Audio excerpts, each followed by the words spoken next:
मयूरभंज जिला बिसोई थानांचल घटिथिबा एक नाबालिका दुष्कर्म घटना मयूरभंज जिला स्वतंत्र फास्ट ट्रैक कोर्टर मान्यवर अदालत पक्षरु दंडादेश प्रदान कराଯାଇଛି। विचारपति संतोष कुमार नायक मामलार विचार कर 4 जण अभियुक्तଙ୍କୁ दोषी साब्यस्त करने सह भिन्न भिन्न दंडादेश प्रदान କରିଛନ୍ତି।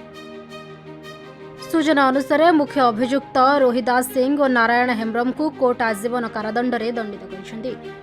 प्रत्येक को 10,000 टंका लेखाएं जरिमाना अनादाय अधिक 6 मास कारादंड सुनाइछन्ती। सेहिपरि ए घटना रे संपृक्त थिबा अन्य 2 जण सहयोगी को अभियुक्त प्रकाश सोरेन और शिबू सोरेन को 3 वर्ष लेखाएं कारादंड देश मिलिछि। सेमानकु 3,000 टंका लेखाएं जरिमाना और जरिमाना अनादाय क्षेत्र में अधिक 3 मास जेल दंड सुनाइछन्ती। लाइफ पनिशमेंट है 2 जण आसामी एगेन्स्ट बिसोई थानार केस 2021 मसीहार केस जोटा कि हिनियस अफेन्स अच्छी 6(1) क्लॉज 1 पॉक्सो एंड 16 पॉक्सो रे एमान को दंडित करा जोटा कि रिगोरस इन्फ्रिंजमेंट जोटा कि लाइफ मैक्सिमम पनिशमेंट लाइफ अच्छी लाइफ इन्फ्रिंजमेंट 2 जण आसामी ए केस रे 4 जण आसामी सर्वमोट आउ 2 जण होचंती को अक्यूज जोटा कि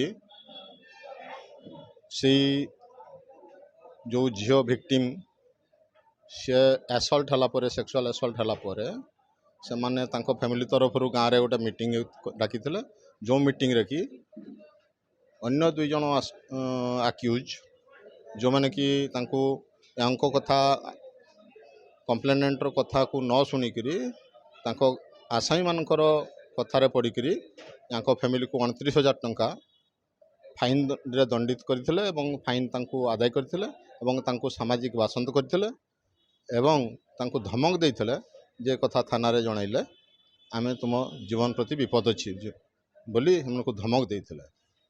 एई 4 जण आसामी को भितरु 2 जण को एक्सटॉर्शन रे 3 वर्ष एवं 506 जोटा कि धमक जीवन में मारिदेवार धमक दिया से 1 वर्ष एवं 5,000 टंका फाइन नहले 3 मास एक्स्ट्रा दंड भोगिबे।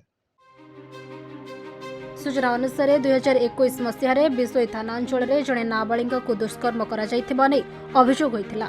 पुलिस मामला रुजु कर अभियुक्तों को गिरफ्त करने सह कोर्ट चालान करथिले।